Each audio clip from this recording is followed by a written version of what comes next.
Welcome to this tutorial video. In this video, we will show you how to do a credit note.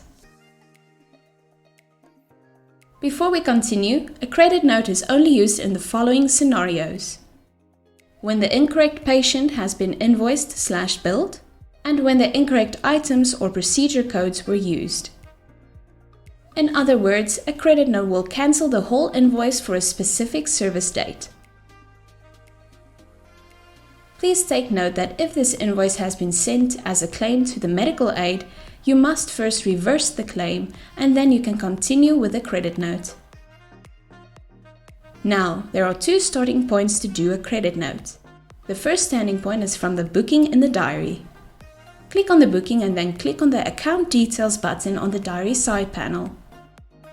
The second starting point is from the Debtor screen. Click on the Debtors tab at the top of the screen. Search for the debtor/patient in the search bar. Click on the debtor and then click on Account Details button on the Debtor side panel. After following either of these starting points, you will then be in the Account Details screen. The screen will automatically be on the Invoices tab.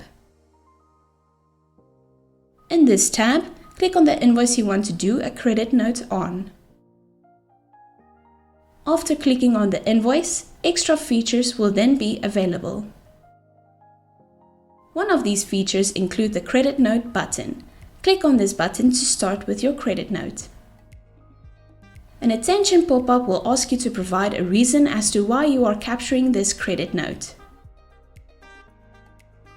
After adding your reason, click on the OK button. The system will draw a red line through that invoice to indicate that it has been credit noted. All the amounts will change to zero as this invoice has been cancelled.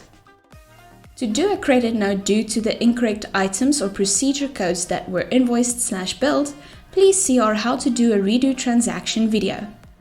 This video will be available in the description and in our end screen.